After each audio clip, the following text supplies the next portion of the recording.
the hills, and people shall flow unto it. And many nations shall come, and say, Come, and let us go up to the mountain of the Lord, and to the house of the God of Jacob. And he will teach us of his ways, and we will walk in his paths. For the law shall go forth of Zion, and the word of the Lord from Jerusalem. And he shall judge among many people, and rebuke strong nations afar off. And they shall beat their swords into plowshares, and their spears into pruning hooks. Nation shall not lift up a sword against nation, neither shall they learn war any more.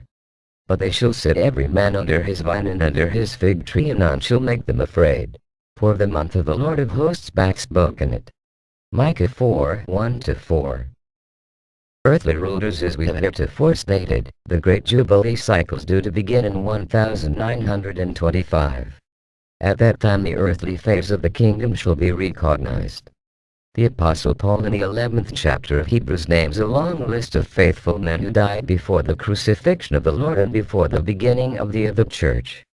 These can never be a part of the heavenly class. They had no heavenly hopes. But God has in store something good for them. They are to be resurrected as perfect men and constitute the princes or rulers in the earth, according to his promise. Psalm 45:16, Isaiah 32:1, Matthew 8:11. Therefore we may confidently expect that 1925 will mark the return of Abraham, Isaac, Jacob, and the faithful prophets of old, particularly those named by the Apostle in Hebrews chapter 11, to the condition of human perfection. Reconstruction. All the statesmen of the world, all the political economists, all the thoughtful men and women, recognize the fact that the conditions existing prior to the war have passed away and that a new order of things must be put in vogue. All such recognize that this is a period now marking the beginning of Reconstruction. The great difficulty is that these men are exercising only human wisdom and have ignored the divine arrangement.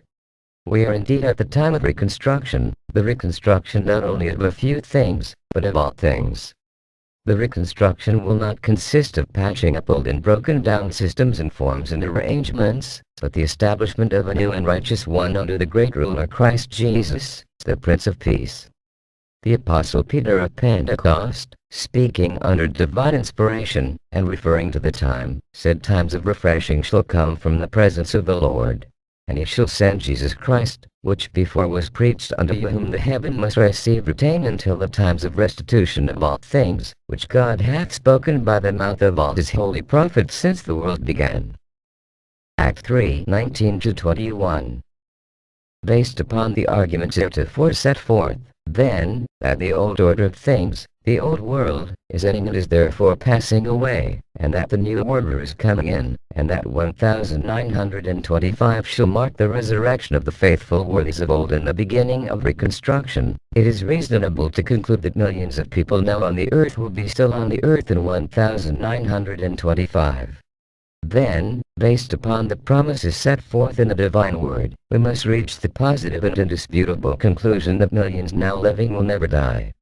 Remember, I am no saying that you may never die. I am saying that you will never die in this present systems of things, because all of you will survive next Armageddon for 1925 inside the Watchtower organization, the only true religion of the world.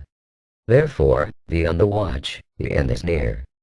We are modern prophets appointed by God to announce God's will to all nations, and one of those warnings is to warn all of you about next Armageddon date for 1925. Of course, it does not mean that everyone will live, for some will refuse to obey the divine law. But those who have been evil and turn again to righteousness and obey righteousness shall live and not die. Of this we have the positive statement of the Lord's prophet, as follows. When the wicked man turneth away from his wickedness that he hath committed, and of that which is lawful and right, he shall save his soul alive. Because he considereth, and turneth away from all his transgressions that he hath committed, he shall surely live, he shall not die. Ezekiel 18:27, ZS.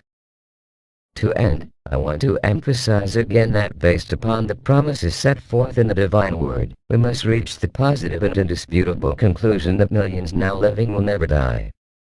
Thank you very much and keep on the watch, because the end is near for 1925. Your brother, Judge Joseph Rutherford.